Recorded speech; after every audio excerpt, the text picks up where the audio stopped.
Merci beaucoup. Comme vous l'avez dit, donc à quelques encablures de l'arrivée du chef de l'État ici à Thiès, dans la cité du Rail, nous sommes venus rencontrer la jeunesse, discuter avec la jeunesse pour qu'il y ait une forte mobilisation, parce que c'est une demande sociale. Nous pensons qu'aujourd'hui, le président de la République a beaucoup travaillé, il a beaucoup fait dans ce pays, il a beaucoup fait également ici à Thiès, donc raison pour laquelle toute la jeunesse s'est mobilisée pour lui réserver un accueil triomphal ici à Thiès. Nous allons nous mobiliser, Thiès, Thiès région, Thiès commune, Thiès département. Donc tous les jeunes sont assez motivés pour réserver un accueil très chaleureux donc au président de la République, M. Macky Sall. Certains, pour l'essentiel, en ont profité de votre présence pour soulever des préoccupations. La restructuration de la COJER, depuis le départ de Lamine Ngom, il n'y a pas eu de remplaçant. Qu'est-ce qu'on peut retenir à ce niveau? D'abord, permettez-moi de remercier et de féliciter et d'encourager Lamine Ngom, quelqu'un qui a très tôt cru au président de la République et à sa vision, quelqu'un qui est toujours là, qui accompagne la jeunesse. Et aujourd'hui, il est venu également nous accompagner dans cette rencontre, nous accompagner dans cette réunion pour parler, pour demander aux jeunes effectivement de se lever comme un seul homme pour accueillir le président de la République. Effectivement, la question a été soulevée. Aujourd'hui, nous avons besoin d'une bonne organisation un peu partout. Ce n'est pas seulement Thiès. Nous avons 46 départements, mais seuls les 30 départements ont un coordonnateur, sont organisés. Les 16 autres ne sont pas encore organisés malheureusement. C'est dû également à certaines velléités, certaines situations politiques que vous connaissez, parce que ça aiguise des appétits, pas seulement au niveau de la jeunesse, mais partout, même au niveau des responsables. Maintenant, ce que nous voulons faire, c'est appeler tout le monde à l'unité, à l'union, pour qu'on puisse ne serait-ce avoir le minimum de consensus, pour qu'on puisse agir afin de structurer la COJER. Quand on la structure, c'est sûr et certain que nous allons faire feu et flamme et nous allons beaucoup mieux faire des résultats. Trop souvent, les jeunes ne parlent pas du bilan du président Macky Sall. Et certains pensent qu'aujourd'hui, c'est le débat qui vaille. Au lieu d'être là par presse interposée, il faut communiquer sur le bilan du président Macky Sall. Vous avez un appel à lancer par rapport à ça?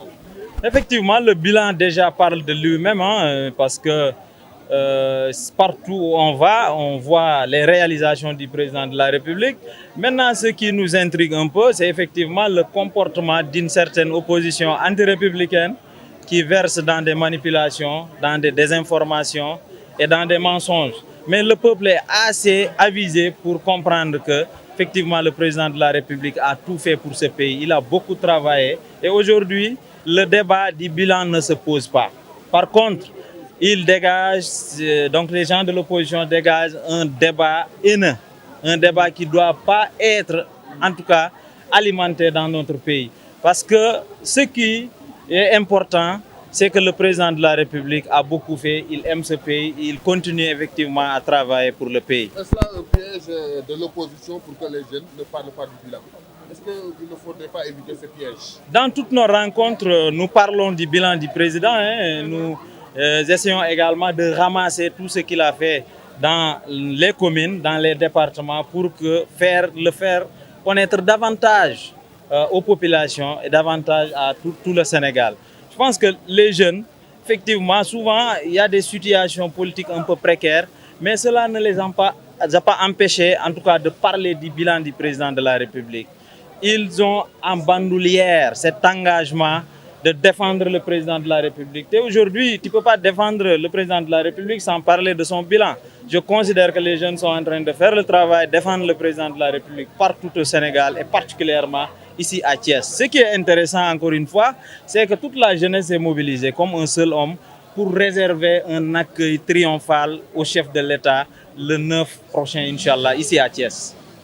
Des points discordants se sont levés aujourd'hui à Thiès dans le cadre de la coalition Benno Bokk Yakaar. Je veux nommer une des structures du parti Rewmi demandant à leur leader de se présenter à la présidentielle de 2024. Quel commentaire? Est-ce que cela ne sape pas l'union au sein de la coalition Benno Bokk Yakaar? Vous savez, dans ce domaine,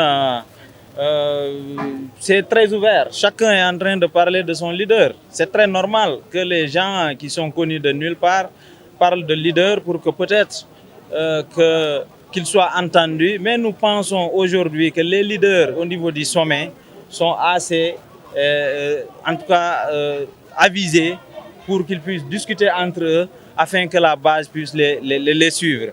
Et souvent, c'est des personnes lambda qui se lèvent, des voix se lèvent, sans même l'accord de leur leader pour parler justement d'une quelconque candidature au niveau de la base. Nous pensons qu'il est important de faire la discipline dans la coalition, extrêmement important également d'essayer quand même de parler d'un seul langage.